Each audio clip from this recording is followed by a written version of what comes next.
Magandang buhay mga kababayan. Ito uli ang inyong Lola at alam natin na ang ating Diyos ay Diyos ng katarungan.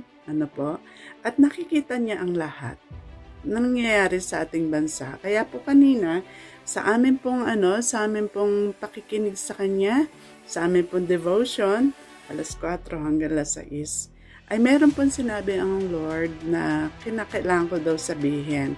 At nawa ito po ay makarating sa kinauukulan. At sino pa siya kundi ang ating Vice President. Ito ang sinasabi ng Lord. Sabi niya, tandaan mo anak, tandaan mo walang imposible sa akin. Ako ang Diyos ng katarungan. Ako ang Diyos na makapangyarihan sa lahat.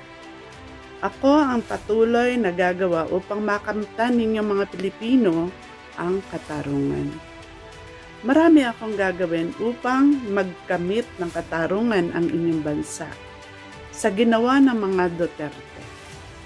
Nais kong manaig ang katarungang iyan sa inyo na inyong kailangan upang ang mga katulad ni Sara Duterte ay mapanagot sa mga kasalanan kanyang ginawa. Kaya tapos sabi niya, anak, tanda mo, ikaw ay patuloy kong gagamitin upang ang aking mensahe ay maiparating sa mga kinauukulang mga tao.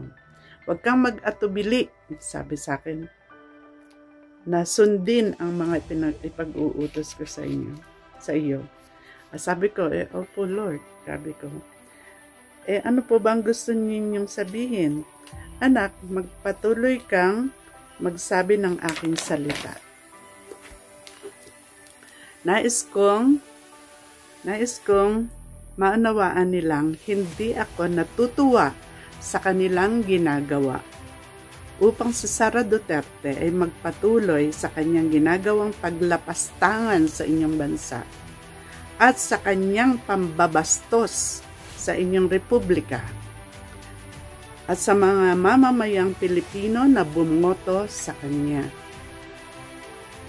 Kinakailangan siya ay magsisi sa harap ng mga Pilipino sa lahat ng kasamaang kanyang ginawa.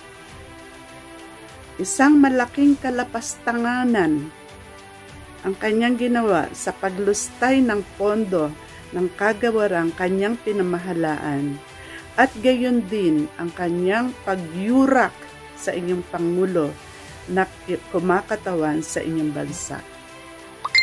Kinakailangan pagsisihan niya yan. Yung mga kasalanan kanyang ginawa, anak, kailangan. Sabi ko, ano po ang mangyayari kung hindi niya gawin yon, my dear Lord?